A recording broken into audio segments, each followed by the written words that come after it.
Okay, so we're going to be talking about what languages that we have in our centers.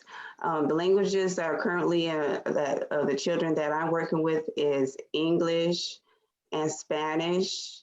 And the things that I have been doing to support those children's home language right now, I have an assistant in my classroom that, well, I have two that speak Spanish, so they're able to have meaningful conversations with the children. They're able to say the different vocabulary words that are there, even to help me to be able to pronounce the right vocabulary words. Also, I like to have a parent come in, to maybe do an activity with the child and basically speak the home language while they're doing the activity with the children. And then they can have a chance to have extended amount of time hearing their home language during the classroom routines. And I've also have learned how to say simple words that I can communicate with my families, how to say hello and goodbye in Spanish. I tried to learn the vocabulary words that we're currently using. Um, and what about you, Mr. Louise? What's your experience? So, as you know, probably Miss Ramona doesn't know this is my first year as a teacher. So, I'm getting the experience not only as a teacher, but with the language lab and the language project. Um, the way the class is set up right now, we actually only have English speakers and one Spanish speaker. Um, and then we have three teachers, and one is only English, the other one is Spanish and English, which is me, and our paraprofessional is Hmong and English. And the way we support parents and home language is by, there's different ways. One is labeling, and that, I think that helps visually, even though they can read and all that, just having that visual there for parents to shows basically, my language's value. And also going along with that, kind of like what you were saying, inviting them to, depending on what study we are, they can come to us and talk about, let's say, pets, if they have pets. And even though most of the um, conversation is in English, since they, we try to encourage them to use some words in Spanish. And a lot of times, the nicknames are in Spanish and stuff, and then and stuff like that, like the names of the dogs and all that. So that kind of creates a conversation too, and just like trying to make them feel comfortable so they can talk about anything, that they happens at home too. Right off my head, trying to think. Well, also sending vocabulary, because I try to focus on vocabulary a lot, building vocabulary, and sending ahead of time vocabulary so they know which words they know. I mean, they're gonna be learning during the week, and so they can practice at home. Um, yeah, I mean, there's different ways that those are the thing, the ones that I can think of right now. Okay. What Okay. about you, Miss Ramona? Well, for me, I speak Spanish and I speak English, and I have parents that they're Spanish too. They speak Spanish. My helper also have she speak English and Spanish. If my families are Spanish, and I have a African American too. So what we do is it helped me a lot with labeling, and also it helped me because I have the kids, so they go in bilingual classes. Some of my kids, they have bilingual classes, and the other kids, they interact with them and they speak with them in Spanish. So that helped me a lot because when we do that the breakfast, what I do is just I speak fluent Spanish, only Spanish. I learned in the language classes that we went about the code switching. So that helped me a lot. I didn't know what was the code switching, because I usually mix English and Spanish together, and it's not gonna help the kids. But if I do no code switching at all, and I focus in the kids' vocabulary in Spanish, they pick up a lot of words. They pick up a lot of words and repetition.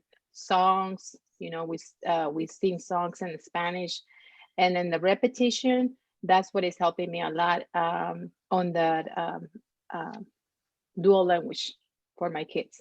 And the parents also, they come read a book, and Spanish book, and we celebrate once a year the Cinco de Mayo. So that's a big impact. And other cultures, they come and they eat Mexican food. We talk about the language, and we play games.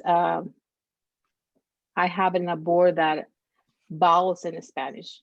So when I introduce the vowels in Spanish with the school ages kids, it's easier for them to identify a word. Like when I say mesa, if I put in a board, post it all the time that vowels, and they see the C, and they say they see an M, an E, S, and A, they know the sound of the word, because they already learned how to say that vowels in Spanish. So that's helping me a lot. Uh, on that dual language, and they're very comfortable also because they know that the other girls are, they have the Spanish girl speak Spanish and English, and they want to know what they're talking about. So having another language in the home, supporting the other kids get interact, so they get engaged. So that is working for me. So no code switching. I just focus and the Spanish language for lunch, and that's it. So before What I was what age do you have? right now, I have different age. I have from 1 year to 12 years. Wow. So I have right now the girls that they're more focusing in the vowels, and then the Spanish that they interesting are the age girls. They're 11 and 10 and 9. And 5 years old and 4-year-old, we do it on the circle time. I do that Spanish reading and songs. Yeah, but the other kids that we have games. We do that. We do the games, and they're very they're engaging, because they understand that now learning two languages is an advantage. Mhm. It's an advantage for them. To, and also for the other families that they have their home language, that we do that. I think it's learning and also maintaining the language because sometimes Yes. we lose it along the way. Yeah, and then you know what happened a few months ago. I had an Asian family, so I didn't know she didn't know any English Mhm. at all, and I didn't know any Asian. So what I did, I used my tablet every time she comes in the morning. I greet her in her language, and then she feel more comfortable that I'm was interested in learning their family language. So she started bringing me new words so I can label it for kids. you know so it's good, yes, to see what the parents are helping us too on the dual language, and let them know that we we we help them on their home language. you know Yes, Yep. definitely. I I think for think yeah. me, it's more because the student that we have, he knows both English and Spanish. So he doesn't really need to learn English, but it's maintaining the Spanish and making sure that, he keeps using the Spanish because I mean, we've seen it, once they get to school, they only use English and they lose the Spanish or, well, in this case, Spanish, but it could be Hmong, it could be other languages. Yeah, They lose and it. I don't know if you had any experience of some of the our culture, our Latins that they come from Mexico. They come here, and then it happens to me that when we come here, we have our kids here, and we don't want them to lose their language.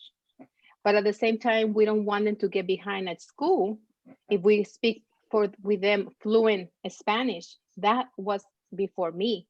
When my daughter was born, that been 27 years ago, I was thinking differently back Mhm. then. I didn't talk to her in Spanish. No, you I didn't. want her to learn English because when she's gonna go to school, she's gonna be behind. But that's not the that's not how it happens. You Mhm. know, Just a myth. if you yeah, yeah. So they're not gonna lose their prior language if we continually speak to them in their language, That's true. because they're gonna learn English in school. So we You're need right. to keep yeah.